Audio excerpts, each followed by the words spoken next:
ప్రేక్షకులందరికీ నమస్కారం. అందరికీ ముందుగా వైకుంఠ ఏకాదశి శుభాకాంక్షలండి.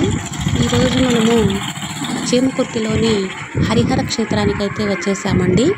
హరిహర క్షేత్రంలో శివకేశవుల ఇరువురి దర్శనాన్ని ఈ ముక్కోటి ఏకాదశి సందర్భంగా వీక్షిద్దాము. ఆ ఉత్తర ద్వార దర్శనం కూడా చేసుకొని స్వామివారి కృపా కటాక్షాలను పొందుదాం రండి. ఈ ఆలయంలో హరిహర సుత అయ్యప్ప స్వామి వారు ఆలయము, అదేవిధంగా వెంకటేశ్వర స్వామి వారి ఆలయము, అదేవిధంగా శ్రీ రాజనగరేశ్వర స్వామి వారి ఆలయము, అదేవిధంగా అభయాంజనేయ స్వామి వార్ల ఆలయాలు అయితే ఉన్నాయండి. ముందుగా మనము శ్రీ హరిహర సుత అయ్యప్ప స్వామి వారి ఆలయాన్ని దర్శించుకొని మిగతా ఆలయాలను కూడా దర్శనం చేసుకున్నాము. వీడియో మొత్తం చూడండి, ఎక్కడ స్కిప్ చేయకుండా బాగుంటుంది. అన్ని దేవుళ్ళ ఆశీర్వాదాలు మీకు ఎల్లవేళలా లభిస్తాయని కోరుకుంటూ ముందుగా మనమైతే కురుప్పు స్వామి వారిది ఈ చిన్న గుడి అండి. అయ్యప్ప స్వామి వారి గుడికి ముందుగా ఈ కురుప్పు స్వామివారి ఆలయం ఉంటుంది.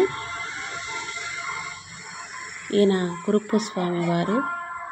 అదేవిధంగా ఇవి 18 మెట్లు, ధ్వజస్తంభం. వందళ్ళ రాజు రాణి వార్ల ఆలయం అండి ఇది. ఇక్కడి నుంచి మనము చూడండి ఎంత గ్రీనరీ ఉందో.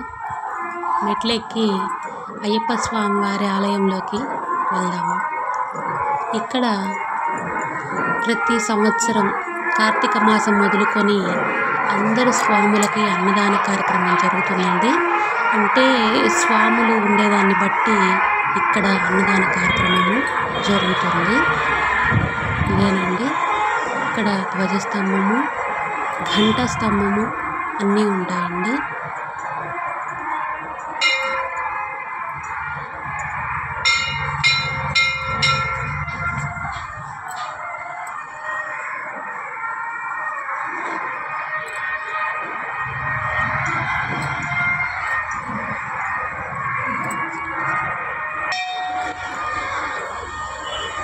ఇంకా వెళ్ళి మనము కన్నమూల మహాగణపతిని దర్శనం చేసుకున్నాము. ఆలయ ప్రాంగణంలో కన్నమూల మహాగణపతి విగ్రహం ఉండేది. ఓం శ్రీ కన్నమూల మహాగణపతి.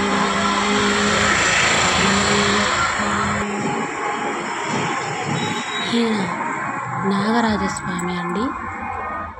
నాగరాజావే శరణమయ్యప్ప. ఆలయం వెనక వైపున ఉండేది. ఇక్కడ చూస్తే మీరు ఈ వ్యూ, అటువైపున వెంకటేశ్వర స్వామి ఆలయము, రాజనగరేశ్వర స్వామి ఆలయం అండి. ఇక్కడ మాలికాపురత్తమ్మ అమ్మవారి ఆలయం అండి ఇది. లోపల మాలికాపురత్త అమ్మవారు ఉన్నారు.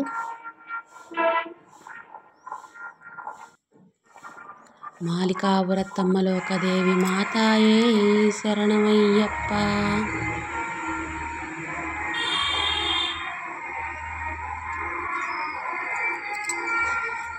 ఈ ఆలయము చాలా ప్రశాంతంగా ఉంటుందండి. ప్రశాంతంగా కూర్చొని కాసేపు స్వామివారిని దర్శనం చేసుకోవచ్చు.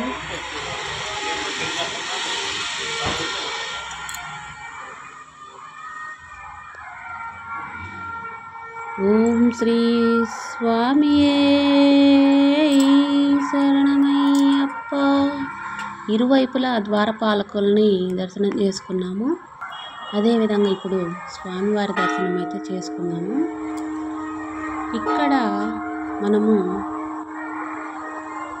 అయ్యప్ప స్వామివారి ఉత్సవ విగ్రహము, అదేవిధంగా మూల విరాట్ విగ్రహం కూడా దర్శనం చేసుకోవచ్చండి.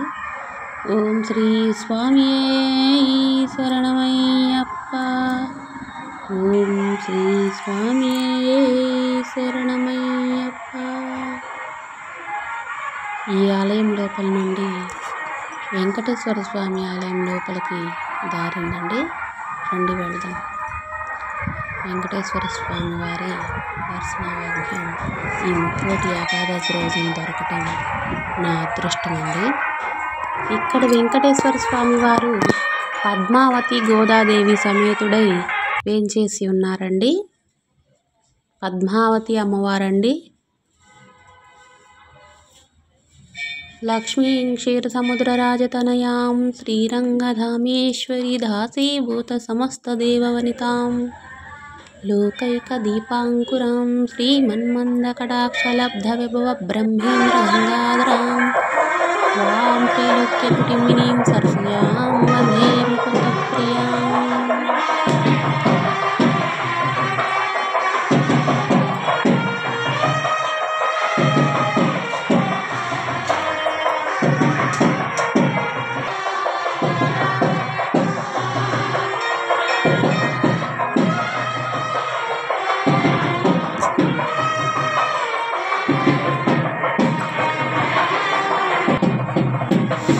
గోదాదేవి అమ్మవారండి.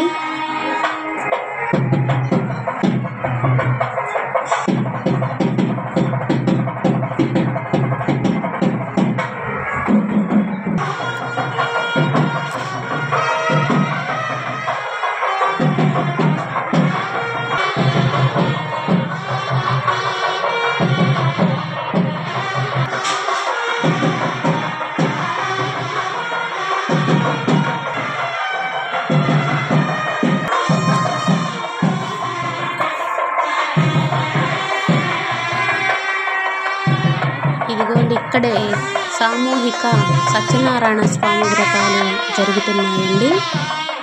అర్చక స్వామి వారు అందరి చేత, అంటే ముందుగా నమోదు చేసుకున్న వాళ్ళ చేత సత్యనారాయణ స్వామి వారి వ్రతాలు నోములు ప్రతి ముక్కోటి ఏకాదశికిను, అదేవిధంగా ప్రతి నెల కూడా ఇక్కడ సత్యనారాయణ స్వామి వారి వ్రతాలు జరిపించబడతాయండి. ప్రతి నెల జరుగుతుంది. ఇక్కడ ఎంతో చక్కగా మనం ఇంట్లో మనము సత్యనారాయణ స్వామి వ్రతం నేర్చుకున్నప్పుడు ఎంత పద్ధతిగా అయితే చేసుకుంటామో అదేవిధంగా ఇక్కడ స్వామివారి వ్రత ఆచరణ అంతా సక్రమంగా జరిపిస్తారు.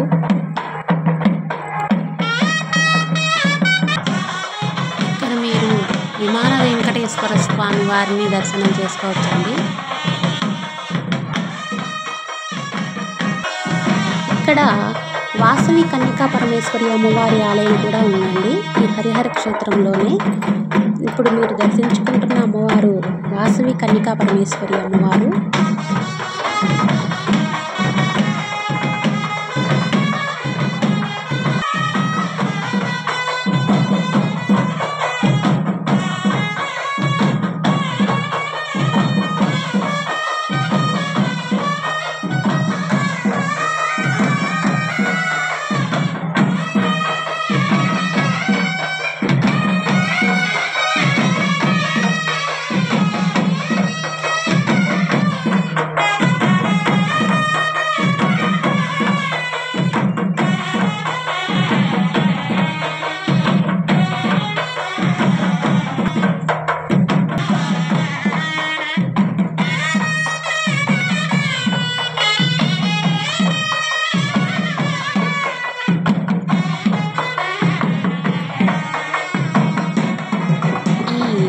గోపురము ధ్వజస్తంభము రాజనగరేశ్వర స్వామి వారి అండి. ఇక్కడ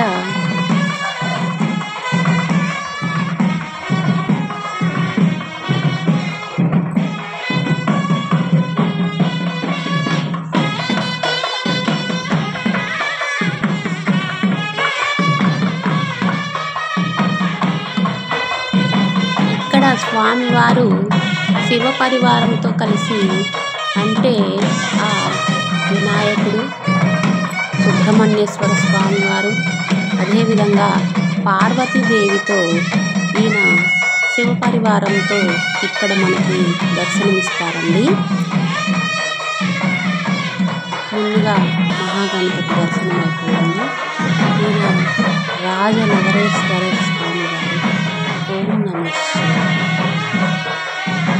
వందే శంభోమాపతిం శివగురుం వందే జగత్కారణం వందే పన్నగభూషణం మృగధరం వందే పశూనాపతిం వందే సూర్యశశాంకవహ్నినయనం వందే ముకుందప్రియం వందే భక్తజనాశ్రయించ వరదం వందే శివం శంకరం. ఇక్కడ సుబ్రహ్మణ్యేశ్వర స్వామి వారిని దర్శనం చేసుకుందాం.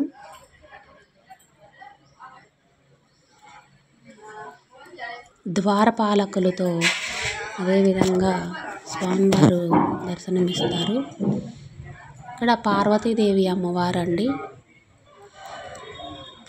సర్వమంగళ మాంగళ్యే శివే సర్వార్థ సాధకే శరణ్యే త్రయంబకే దేవి నారాయణీ నమోస్తుతే.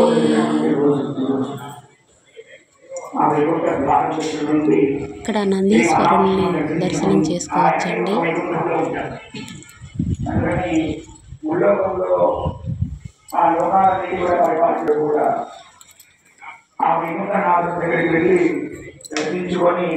ఇప్పుడు మనము స్వామివారి ఉత్తర ద్వార దర్శనానికి వెళ్దామా? ఇక్కడ సిద్ధారాఘవరావు ఆయన సతీమణితో కలిసి ఉత్తర ద్వార దర్శనం స్వామివారి దగ్గర పూజలు జరిపించుకుంటున్నారండి. ఈ యొక్క వ్రతము రోజున, ఈ యొక్క ఏకాదశి రోజున, ఏకాదశిలో అత్యంత విశేషమైనట్టుగా చెబుతున్నారు. మనము ఈ రోజున చాలా విశేషము, శ్రద్ధాభక్తిగా మనమందరం కూడా ఈ యొక్క వ్రతాన్ని ఆచరిస్తాము. ప్రప్రథమంగా మీకు ఇచ్చినటువంటి ద్రవ్యము అన్నీ కూడా ఒక క్రమ సంఖ్యతో ఇచ్చాము. అంటే 2-3 వాడేయడము, మళ్ళీ కావాలని అడగడం అనేది ఉండదు. మేము ఒక పద్ధతి ప్రకారంగా నిర్ణయించాము, దాని ప్రకారమే వాడుకోవాలి. ఒక తమలపాకు, ఒక ఒక్క, ఒక ఎండు ఖర్జూరము, ఒక పసుపు కొమ్ము మండపారాధనకు వాడవలసినటువంటిది. దొరికినటువంటి వాడేసేస్తే అన్ని క్రమ సంఖ్య ప్రకారంగా తీసుకొని మీకు ఇచ్చేసినటువంటిది. కాబట్టి మీకు ఇచ్చినటువంటి ద్రవ్యము అక్షరాలు ఇవ్వతే ఇచ్చేయగలుగుతాం, అలానే పిడిగడి లేబాకని. కాబట్టి ఎంతవరకు మనము లఘుగా వాడుకున్నాం, స్వామివారిని మన భక్తితో మెప్పించి ఆయన యొక్క ఆశీస్సులు పొందాం. కాబట్టి మీకు ఇచ్చినటువంటి ద్రవ్యాలన్నిటి కూడా 25 లక్షలు ఇచ్చింటాము. ఇంకా కూడా మిగులుతాయి అన్ని వాడంగా. కాబట్టి మీకు ఇచ్చినటువంటి ద్రవ్యాన్ని చక్కగా వాడుకోండి. మన ఇంట్లో ఇచ్చినటువంటి ఏ విధంగా అయితే సత్యనారాయణ వ్రతం ఆచరిస్తామో అదే విధంగానే ఇక్కడ జరుగుతున్నటువంటిది. ఎక్కడ కూడా ఈ విధమైనటువంటి సిస్టంగా చేయరు. ఈవెన్ అన్నవరంలో కూడా మనము మన ఇంట్లో ఇండివిజువల్గా ఏ విధంగా అయితే వ్రతం జరుపుకుంటామో ఆ విధమైనటువంటి మీకు అన్ని కూడా పరికరాలు ఇచ్చాము. హారతి ఇవ్వడానికి హారతి ఇవ్వవలసినటువంటి హారతి ప్లేట్ ఇచ్చాము. చక్కగా కర్పూరాన్ని అందజేశాము. పంచపాత్రలు ఇచ్చాము. మీకు కావలసినటువంటి ద్రవ్యం అంతా కూడా మీ దగ్గరనే ఉంది. పంతులు గారు వచ్చి లేచి మీకు చెప్పాల్సిన అవసరం కూడా ఉండదు. కాబట్టి అన్నీ కూడా మీకు ఇచ్చినటువంటి ద్రవ్యం అన్న ప్రకారం వితరణ చేస్తున్నారు. రాజమండ్రి సుబ్బారావు, శేషమ్మ గారు తరపున సుమారు 100 మంది దాకా అన్నదానం కార్యక్రమం ఉంది 1 గంట ప్రాంతంలో. కార్యక్రమం అయిన తర్వాత అందరూ కూడా తీర్థ ప్రసాదాలు తీసుకొని భోజనం చేసి వెళ్ళవలసిందిగా కోరుతున్నాం. కాబట్టి అందరం కూడా సత్యనారాయణ స్వామి వారికి మంగళాశాసనాలు తెలుపుకుంటూ మీకు ఇచ్చినటువంటి దీపారాధన, ఆ దీపారాధనకి కొంచెము బొట్టు పెట్టండి. అదేవిధంగానే పసుపు గణపతికి కుంకుమ పెట్టండి. ఈ విధమైనటువంటి మొదట కార్యక్రమం చేయండి. 2 గ్లాసులు ఇచ్చాము. దీపారాధన వెలిగించండి.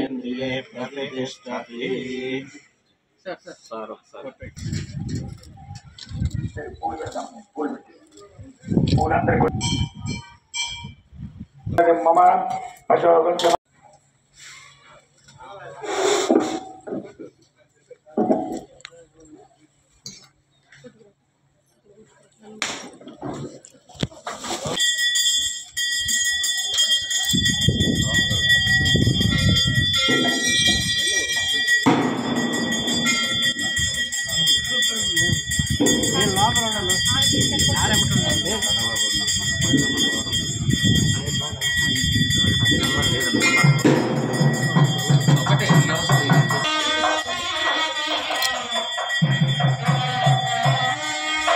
స్వామివారి దర్శనం అయిపోయిందండి. ఇప్పుడు మనము అభయాంజనేయ స్వామివారి దగ్గరికి వచ్చేసాము. అభయాంజనేయ స్వామివారు చూడండి, పెద్ద విగ్రహంగా ఉంటుంది ఇక్కడ అభయాంజనేయ స్వామివారు. ఇది రావి చెట్టు అండి. రావి చెట్టుకి ప్రదక్షిణాలు చేసుకునేవారు, పూజలు చేసుకునేవారు ఇక్కడ జరిపించుకుంటారు.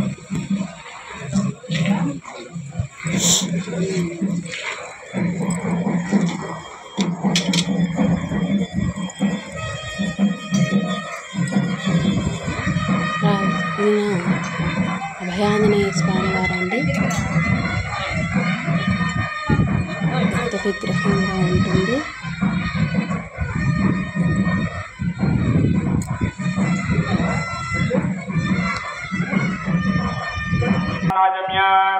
ఓం అచ్యుతాయ నమః ఆజనాయ స్వాహా ఆదాయ స్వాహా గోవిందాయ నమః అపపత్రయ ఈ భారతి జగత్యాం పరమం కృష్ణం శ్రీవారం నమస్కారం ప్రసన్నమదనం ధ్యామి సర్వవిఘ్నావజామయే యస్యాత్మన నమస్కారాయ పారిణర్యావైతదాం కృష్ణం దేవతారాబలం చక్రబలముదేవ. ఇదండి చేమకుర్తి హరిహర క్షేత్ర దర్శనం. ముక్కోటి ఏకాదశి రోజున ఈ స్వామివారి దర్శనం చేసుకోవడం మహాభాగ్యంగా భావిస్తూ మీకు ఈ వీడియో ఎలా నచ్చిందో కామెంట్ సెక్షన్లో తప్పకుండా తెలియజేయండి. లైక్ చేస్తే ఏం కాదండి, లైక్ చేయొచ్చు కదా, కొంచెం సబ్స్క్రైబ్ చేయొచ్చు కదా, అదేవిధంగా ఈ వీడియోని షేర్ చేయొచ్చు కదా. అంటే ముందు నేను చిన్న చిన్న ఆలయాల్లో వీడియోలు తీయాలనుకున్నాను. గ్రామీణ ప్రాంతాల్లో ఉన్న ఆలయాలు, అదేవిధంగా చుట్టుపక్కల జరిగే పూజా కార్యక్రమాలు ఇవన్నీ పెడతానండి. ప్లీజ్ సపోర్ట్ చేయండి. థ్యాంక్ యూ ఫర్ వాచింగ్ అండి. మళ్ళీ నెక్స్ట్ వీడియోలో కలుద్దాం. Okay, bye. Like, share, subscribe చేయడం మర్చిపోవద్దండోయ్.